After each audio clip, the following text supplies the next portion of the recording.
Hello friends, welcome back to my channel. तो आज हम पूजा करेंगे महालक्ष्मी अष्टमी की, जो कि आज 6 अक्टूबर को है।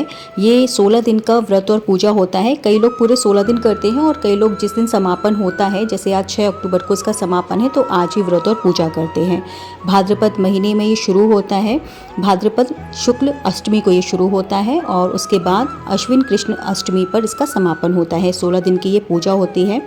तो इसमें हाथी पर सवार होकर महालक्ष्मी आती हैं, ऐसा माना जाता है। इसलिए जो हाथी के साथ लक्ष्मी जी बैठी हों, जैसे कि पीतल की भी चल जाएंगी या फिर कई लोग मिट्टी की भी बनाते हैं, जैसे कि इसमें आप देख सकते हैं, तो उनकी पूजा की जाती है। अगर नहीं भी मिले तो घर में फ़ोटो हो लक्ष्मी जी का, उनकी पूजा कर लीजिए, या फिर किसी भी तरह की आपके पास लक्ष्मी जी की प्रतिमा या जो भी फ़ोटो हो तो उसकी हम पूजा करते हैं।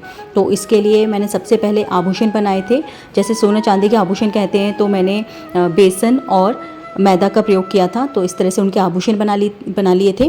साथ में सोरी सोरा लगते हैं, जो कि उनके भोग के लिए रहते हैं। 16 चढ़ाने के लिए, जो कि पंडित जी को दान किए जाते हैं, और 16 अपने खाने के लिए रहते हैं, जो कि मीठे बिस्किट हम कह सकते हैं। तो बिस्किट टाइप के बनते हैं, जिसको हम सोरी सोरा कहते हैं। साथ में एक धागा जिसमें कि 16 गांठ बंधी होनी चाहिए, उसका भी पूजन होता है। सबसे पहले माता लक्ष्मी जी का जिस तरह से हम पूजा करते हैं नॉर्मली, वैसे ही हमें पूजा करनी है। और उसके बाद फिर वो जो 16 गांठ का जो धागा है, हम उसकी पूजा करते हैं। सबसे पहले जगह साफ करके चौपाई रखी, उसके ऊपर लाल कपड़ा रखा, और उसके ऊपर मैंने, जैसे मेरे पास पीतल की मैया थी, तो मैंने पीतल की लक्ष्मी जी को भी रखा और साथ में फ़ोटो फ्रेम भी रखा। तो मैं दोनों की पूजा करूँगी।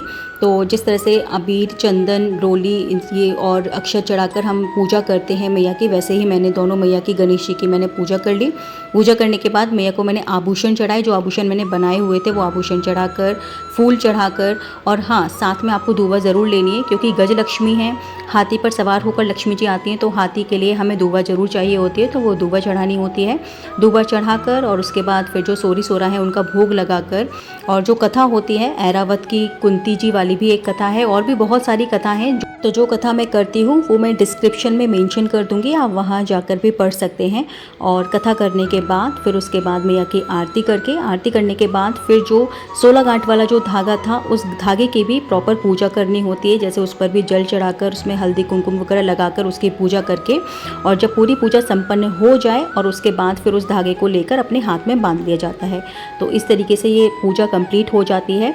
अगर आप मिट्टी की गजलक्ष्मी ले रहे हैं, जैसे कि मिट्टी के हाथी, उन पर जो मैया रहती हैं, अगर वो हैं, तो फिर इसका जो हम पूरी पूजा कंप्लीट कर लेंगे, फिर अगले दिन सुबह मॉर्निंग में फिर उसका विसर्जन होता है। सेम डे पे विसर्जन मत कीजिएगा, अगले दिन सुबह प्रातःकाल उठकर पूजा वगैरह करके घर पर ही आप विसर्जन कर दें, और इस तरीके से ये पूजा संपन्न होती है। जय माँ लक्ष्मी।